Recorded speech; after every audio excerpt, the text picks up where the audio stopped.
So I, in at the times of Nearpod, we launched something called Nearpod for all learners. So it was focused on people with special needs.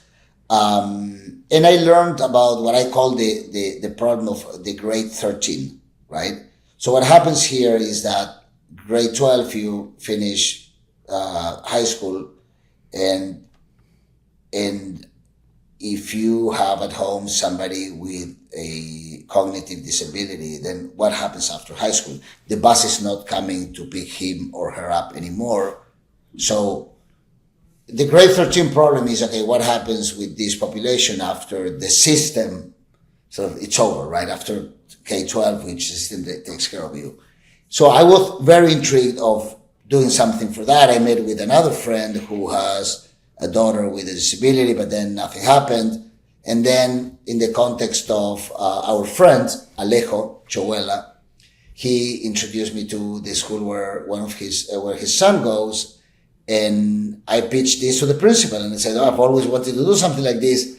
I need a partner. I need a subject matter expert, somebody in the space, because I don't know anything about this. Like, I didn't know anything about Nearpod at the time, about education. When they said, yes, we're interested, we want to support you, then I said, okay, if you tell me that, I do it. And I did it. And then we're doing it. And it's growing and it's spreading, a lot. Actually, tomorrow, I'm driving to Jupiter.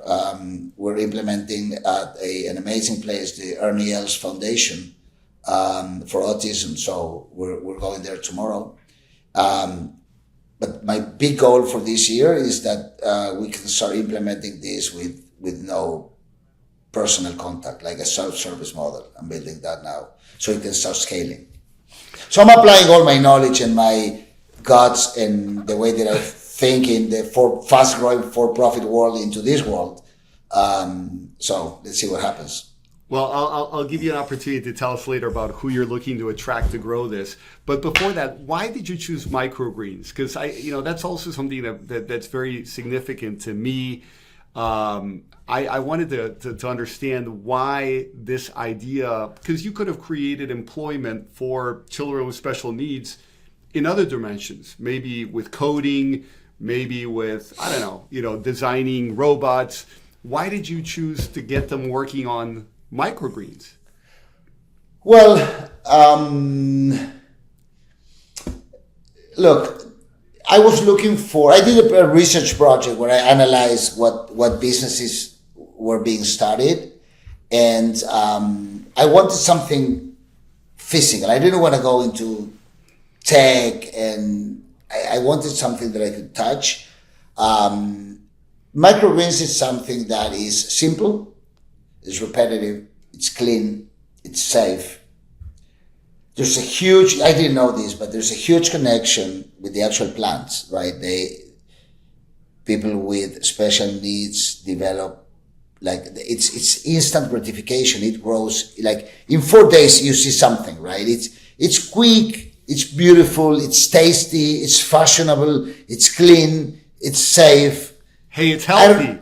It's healthy. It's healthy. Actually, one of the parents in one of the schools in Boca Raton, he is giving me information saying that, like, what these microgreens have, there's a chemical component, is so good for the brains of this type of people. So there might even be, like, scientific research that supports that this is good for them. But without even going there yet, I found that it was something that was easy, right? And good, and people like it, and they can learn it fast, and you can find people who can actually do this fast as well. My sister is helping the Argentina launch. We launch in Argentina. And in a month, my sister and my brother-in-law, they learned everything, and now they're doing it with different institutions. So I think it was amazing that we chose these. And now I'm trying to find a ways for them to sell them, right? And actually make money, and it's tasty and it's healthy. It's all positives. All positives. What are the top plant or 2 or 3 plants that you're doing with microgreens? So we do broccoli, we do radish. By the way, microgreens is not a type of plant; it's a stage of development in the plant. So all of them go through the microgreen So we're doing radish, and we're doing broccoli, and we're doing kale. We're doing arugula. Oh, I love it. I love it. Yeah. I think it's good for the brains of all types of people. It is. Absolutely. It is. Absolutely. It is. Well, before I get to my last question, tell us, who are you looking to talk to right now to build this nonprofit? Are you looking to speak to school principals, school boards? Is it parents of children with special needs? Is it nonprofit institutions? Is it restaurants? You know, I know that you're very broad. Everybody you mentioned, I'm interested Okay. in talking to. Okay. So we're talking to institutions where we can actually implement our method for them. By the way we're doing it now is all free.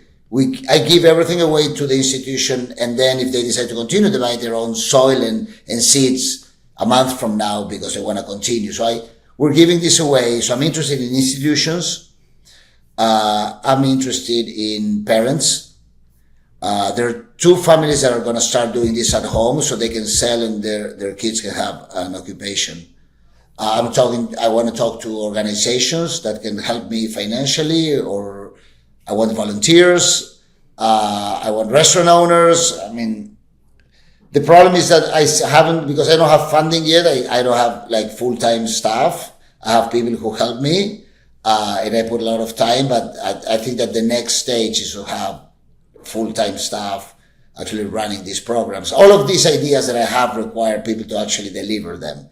And I want to continue sort of leading this with my vision, but at some point I need somebody to work, maybe not full-time, but to be somebody more professional doing the work of the nonprofit. Beautiful. Let's talk. I can help you promote it to the leaders of Leading Peers. Let's definitely talk. Definitely, yes. Well, my last question is, what have I not asked you that you would have loved to answer, or you would love to share with our listeners? 150 or so CEOs leading companies and Leading Peers, plus people outside of Leading Peers. Everybody has access to the podcast. What one lesson about life or entrepreneurship or CEO leadership do you want to pass on, or what part of your life or lessons learned did you not get to share that are important to you? Well, I want to go back to, we're all people, right? And even though you're running a business, you're living your life. So your support circle, I think, is something that is super important. Your partner, the most important decision you can make.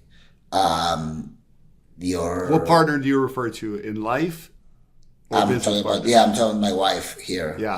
And partner in general, right? Somebody, because as I said before, like just building things is stressful, right? And there are ups and downs, and you need support. And but again, if you're single and you have your wife or your husband and you rely on friends, if you're super young on your parents, it doesn't matter. But I think that finding the right support is super important, and that goes along with